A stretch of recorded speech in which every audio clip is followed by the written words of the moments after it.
اعوذ باللہ من الشیطان الرجیم بسم اللہ الرحمن الرحیم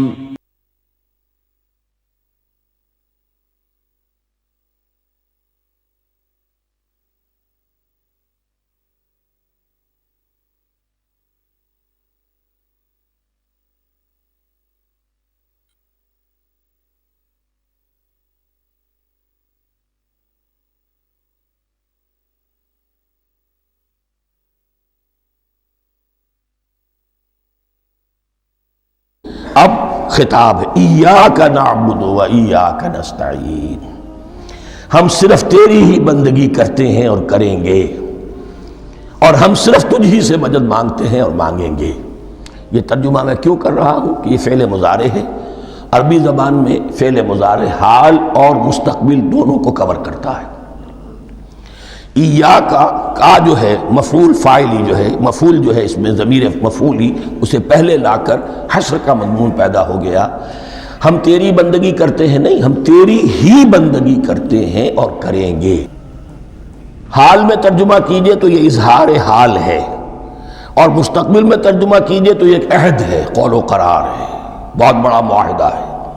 وَإِيَّاكَ نَسْتَعِينُ، اور صرف تجھ ہی سے مدد مانگتے ہیں اور مانگیں گے۔ اس میں بھی حال کا ترجمہ اظہار حال، اللہ کرے کہ واقعی ہمارا حال وہی ہو، جب ہم یہ الفاظ کہتے ہیں تو واقعتاً ہم اس پر پورے اتر رہے ہوں کہ اسی کی بندگی کر رہے ہوں اور اسی سے ساری استعانت اور استمداد کر رہے ہیں۔ جہاں تک مستقبل کا تعلق ہے وہ پھر ایک عہد ہے۔ اہدنا الصراط المستقیم، یہ مقام وہ آ گیا کہ یہاں تک تو اے پروردگار ہم پہنچ گئے، تیرے فضل سے، تیرے کرم سے۔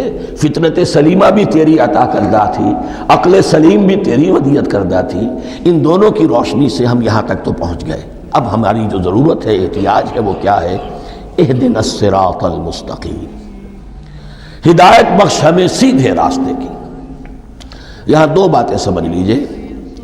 انفرادی سطح پر انسان کے لیے نہ معلوم کتنے مرحلے آتے ہیں ہر روز کہ جس میں وہ ایک ٹھٹک کر کھڑا ہو جاتا ہے، یہ کروں یا یہ کروں۔ دو آلٹرنیٹو سامنے آ رہے ہیں، فیصلہ کرنا مشکل ہو رہا ہے۔ قدم قدم پر ہدایت کی ضرورت ہے، اور اجتماعی طور پر نوع انسانی تین بڑے بڑے تمدنی مسائل میں واقعہ یہ ہے کہ تسلیم کر لیا جانا چاہیے کہ عقل انسانی اس کو راستہ نہیں دکھا سکتی۔ عام معاشرتی سطح پر مرد اور عورت کے درمیان حقوق اور اختیارات کا کیا توازن ہو، ناممکن ہے، انسان طے نہیں کر سکتا۔ انسان یا مرد ہے یا عورت ہے۔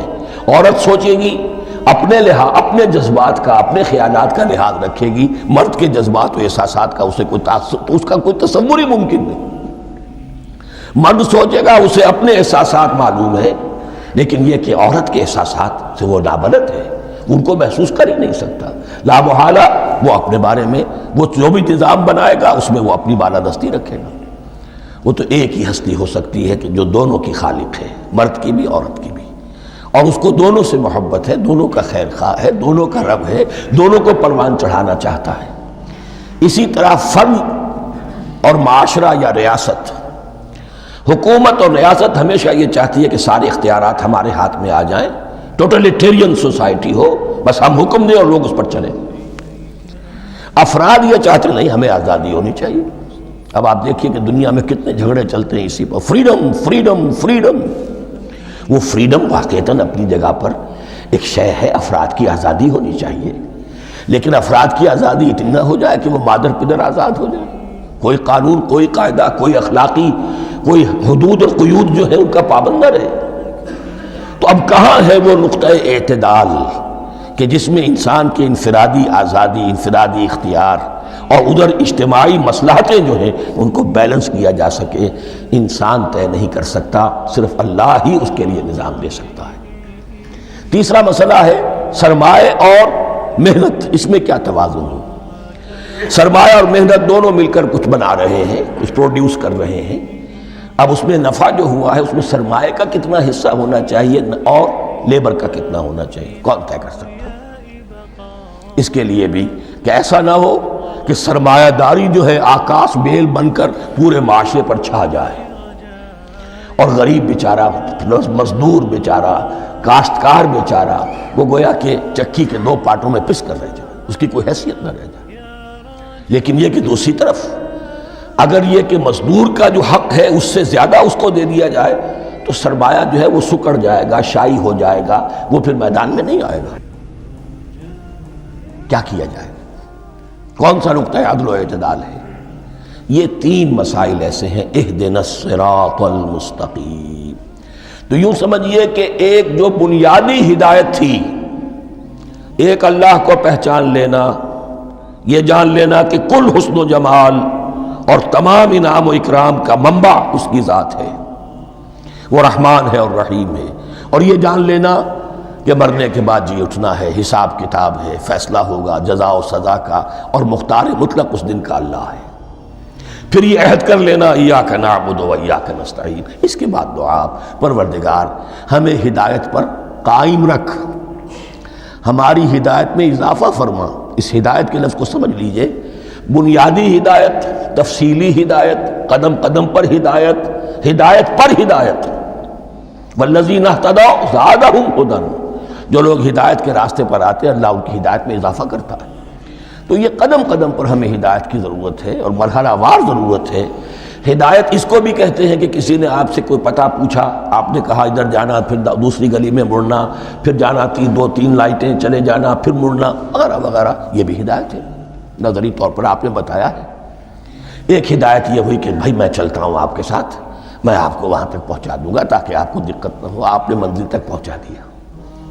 ان دونوں کے درمیان، یہ تو میں نے ایک فرد کی مثال دی ہے، اللہ اور بندے کے درمیان نہ معلوم کتنے مراحل ہیں ہدایت کے۔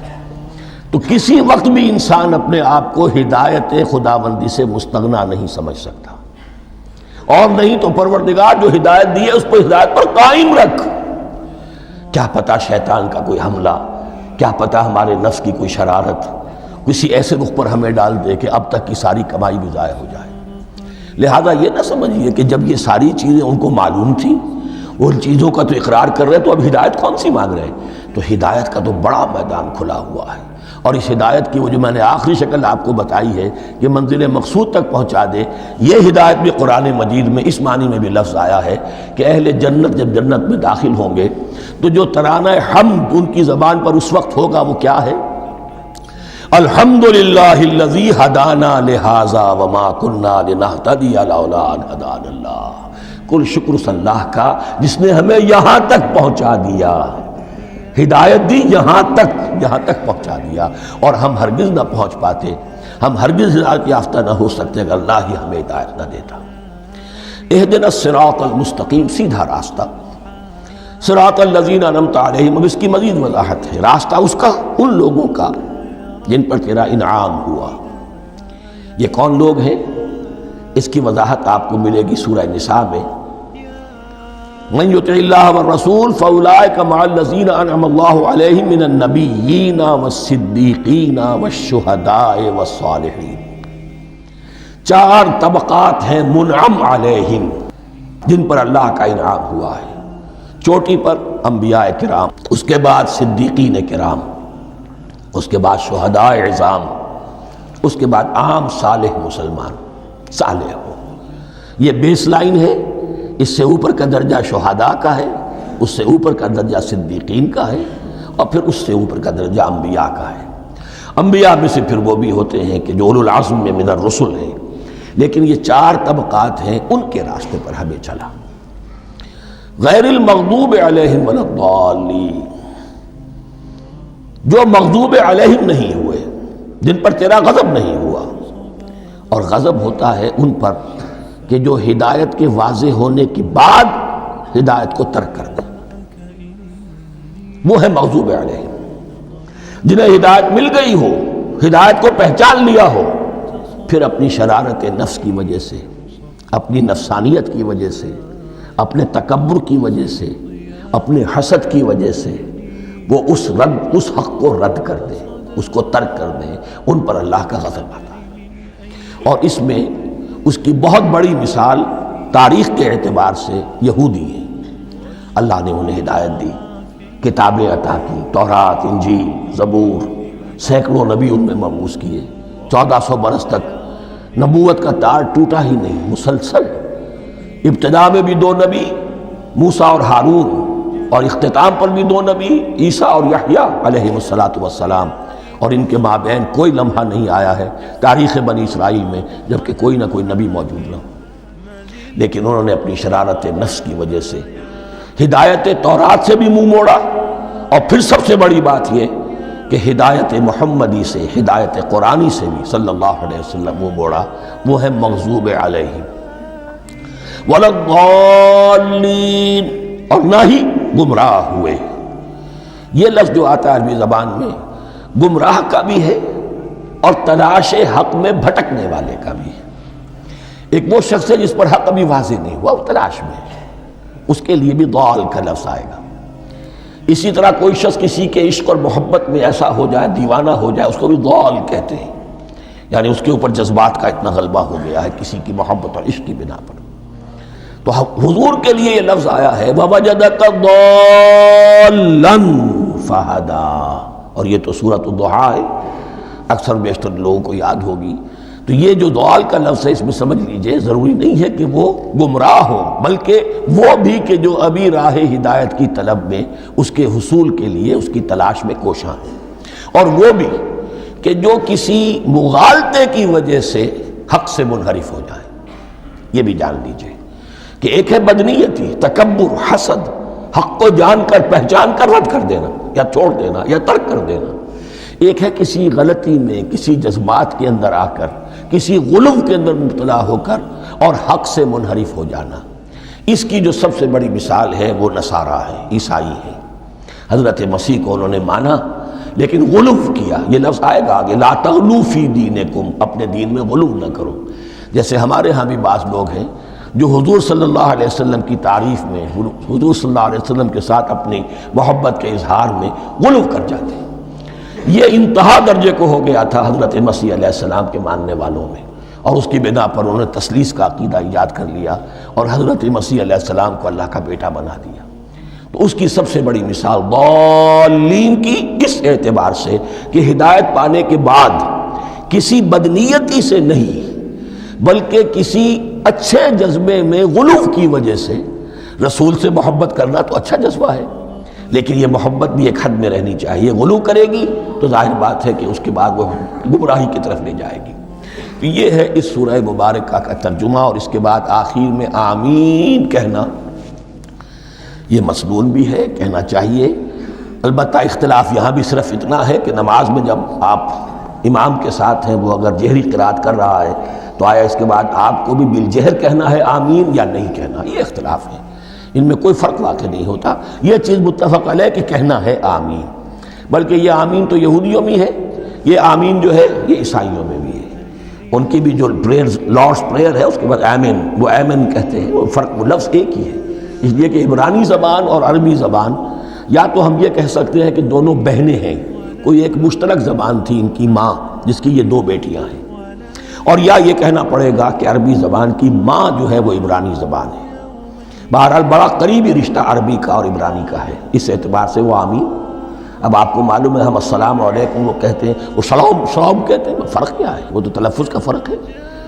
اسی طریقے سے اور بہت سے الفاظ ہیں، میں بعد میں بتا۔ اب میں اس سورہ مبارکہ کے بارے میں خاص حدیث آپ کو سنانا چاہتا ہوں، اور اسی سے در حقیقت جو امام ابو حنیفہ کا موقف ہے رحمۃ اللہ علیہ، اس کی حقانیت مزید مبرہن ہو جائے گی۔ یعنی کیا کہ آیت بسم اللہ سورہ فاتحہ کا جز نہیں ہے۔ سورہ فاتحہ الحمدللہ رب العالمین سے شروع ہوتی ہے۔ وہ میں آپ کو بتانا بھول گیا کہ جن کے نزدیک یہ سورت کا جز ہے وہ پھر جہری قرات میں بسم اللہ الرحمن بھی بلند آواز سے کہیں گے، اور جن کے نزدیک یہ سورہ فاتحہ کا جز نہیں ہے وہ نہیں کہیں گے، وہ الحمدللہ رب العالمین سے قرات کریں گے۔ تو کوئی فرق نہیں ہے بنیادی۔ یہ حدیث جو ہے یہ مسلم شریف میں ہے اور حدیث قدسی ہے، اس کے راوی حضرت ابو ہریرہ ہیں رضی اللہ تعالی عنہ، اور اس حدیث نے اس سورت کے مضامین کا نہایت عمدہ تجزیہ کر دیا ہے۔ حدیث کے الفاظ سن لیجئے، قسمت الصلاۃ بینی و بین عبدی نصفین، اللہ تعالیٰ فرما رہے ہیں، حدیث قدسی ہے، میں نے نماز کو، صلاۃ کو اپنے اور اپنے بندے کے درمیان آدھا آدھا تقسیم کر لیا، فنصفها لی ونصفها لعبدی، اس کا نصف جو ہے وہ میرے لیے ہے اور نصف جو ہے وہ میرے بندے کے لیے ہے، وَلِعَبْدِي مَا سَأَلَ، اور جو میرے بندے نے مانگا میں اسے دوں گا، میرا وعدہ ہے یا میں نے اسے دیا۔ اس کے بعد اس کی تفصیل آتی ہے، اذا قال العبد، جب بندہ کہتا ہے الحمدللہ رب العالمین، قال اللہ حمدنی عبدی، جب بندہ کہتا ہے الحمدللہ رب العالمین، اللہ فرماتا ہے میرے بندے نے میری حمد کی۔ وَإِذَا قَالَ الرَّحْمَنِ الرَّحِيمِ قَالَ اللَّهُ اثْنَى عَلَيَّ عَبْدِي، جب بندہ کہتا ہے الرحمن الرحیم، اللہ فرماتا ہے میرے بندے نے میری ثنا کی۔ وَإِذَا قَالَ مَالِكِ يَوْمِ الدِّينِ قَالَ اللَّهُ تَعَالَى مَجَّدَنِي عَبْدِي، میرے بندے نے میری تمجید بیان کی، میری بزرگی بیان کی۔ اب یہ تین آیتیں ہو گئیں، تینوں میں اللہ کی حمد ہے، ثنا ہے، تمجید ہے، یہ تین آیتیں خالص اللہ کے لیے ہو گئیں۔ اب چوتھی آیت آئی، ایاک نعبد و ایاک نستعین، اس کے بارے میں جب بندہ کہتا ہے اذا قال العبد ایاک نعبد و ایاک نستعین، قال اللہ تعالی ھذا ما بینی و بین عبدی ولعبدی ما سأل، یہ میرے اور میرے بندے کے درمیان ہے۔ یہ تو یوں سمجھئے کہ یہ گرہ لگ گئی ہے میرے اور میرے بندے کے مابین، اس نے مجھ سے قول و قرار کیا ہے، اس نے میری بندگی کا اعتراف کیا ہے، اس نے تسلیم کیا ہے کہ میری ہی بندگی کرتا ہے اور کرے گا، اور مجھ سے مدد چاہیے ہے۔ ھذا ما بینی و بین عبدی، یہ معاہدہ ہے، معاہدہ دو فریقوں کے مابین ہوتا، یہ میرے اور میرے بندے کے مابین ہے۔ وَلِعَبْدِي مَا سَأَلَ، اور میں نے اپنے بندے کو دیا جو اس نے مانگا، وہ میری مدد چاہتا ہے، میری مدد اس کے شامل حال رہے گی۔ فَإِذَا قَالَ، اور جب بندہ کہتا ہے اهْدِنَا الصِّرَاطَ الْمُسْتَقِيمَ صِرَاطَ الَّذِينَ أَنْعَمْتَ عَلَيْهِمْ غَيْرِ الْمَغْضُوبِ عَلَيْهِمْ وَلَا الضَّالِّينَ، قَالَ اللَّهُ تَعَالَى هَذَا لِعَبْدِي وَلِعَبْدِي مَا سَأَلَ، یہ تین آیتیں یہ میرے بندے کے لیے ہیں۔ اهْدِنَا الصِّرَاطَ الْمُسْتَقِيمَ، اسی صراط مستقیم کی وضاحت ہے مثبت، صراط الذین انعمت علیہم، اسی صراط المستقیم کی وضاحت ہے منفی انداز میں، غیر المغضوب علیہم ولا الضالین، یہ سب میرے بندے کے لیے ہے اور میں نے اپنے بندے کو دیا جو اس نے مانگا۔ اس کو میں نے ایک مرتبہ یہ ترازو کی شکل میں اس کو لکھوایا تھا، دیکھیے یہ ایاک نعبد و ایاک نستعین، یہ ہے وہ ترازی کی وہ ڈنڈ، واو جو ہے ایاک نعبد و ایاک نستعین، واو جو ہے گویا کہ وہ مٹھ ہے جس سے کہ ترازو کو پکڑا جاتا ہے۔ ادھر ایک پلڑا ہے جس کی تین آیتیں ہیں، الحمدللہ رب العالمین الرحمن الرحیم مالک یوم الدین، اس کا نتیجہ کیا نکلا؟ ایاک نعبد۔ آپ نے شاید یہ سنا بھی ہو، ایک بہت ہی عمدہ قرات کا جو ریکارڈ ہے قاری عبدالباسط عبدالصمد کا، وہ یہیں سے چل کر سورہ فاتحہ کی قرات کر کے ایاک نعبد پر آ کر رکتا ہے، الحمدللہ رب العالمین الرحمن الرحیم مالک یوم الدین ایاک نعبد، گویا کہ یہاں یہ صورت بالکل ہاف ہو گئی ہے۔ تین آیتوں میں اللہ کی حمد ہے، ثنا ہے، تمجید ہے، جس کا نتیجہ ہم تیری ہی بندگی کرتے ہیں، تیری ہی اطاعت کریں گے۔ لیکن اب اس کے بعد سوال ایاک نستعین، اسی کی جو استعانت کیا درکار ہے ہمیں؟ ہدایت، ہدایت سب سے بڑی استعانت ہے، ہدایت ہی تو سب سے بڑی مدد ہے۔ اهدنا الصراط المستقیم صراط الذین انعمت علیہم غیر المغضوب علیہم ولا الضالین، یہ ایاک نستعین کے حکم کے ساتھ یہ تین آیتیں آ گئیں، اهدنا الصراط المستقیم صراط الذین انعمت علیہم غیر المغضوب علیہم ولا الضالین، قسمت الصلاۃ بینی و بین عبدی نصفین فنصفها لی ونصفها لعبدی ولعبدی ما سأل۔ اللہ تعالیٰ اس سورہ فاتحہ کا جو اصل مفہوم ہے وہ بھی ہمارے ذہنوں پر، ہمارے شعور کی سطح پر اسے اجاگر کیے رکھے، ہمیں توفیق دے کہ جب بھی پڑھیں، جب بھی سنیں تو وہ کیفیت اگر ہو جائے، اس لیے کہ ایک حدیث ہے کہ الصلاۃ معراج المومنین، نماز تو اہل ایمان کے حق میں معراج کے درجے میں ہے۔ اس حوالے سے ہم یہ سمجھ سکتے ہیں کہ کوئی وقت ایسا آ سکتا ہے کہ انسان کو واقعتاً، روح انسانی واقعتاً اللہ کے یہ جواب سنے۔ انہونی بات نہیں ہے یہ، ہوتا ہے خطاب آخر، اٹھتا ہے حجاب آخر، کرتے ہیں خطاب آخر، یہ تو ہوتا ہے۔ مخاطبہ الہی، یہ تو میں نے عرض کیا کہ ثابت ہے، مخاطبہ، محادثہ اور تحدیث، اللہ بندوں سے کلام کرتا ہے۔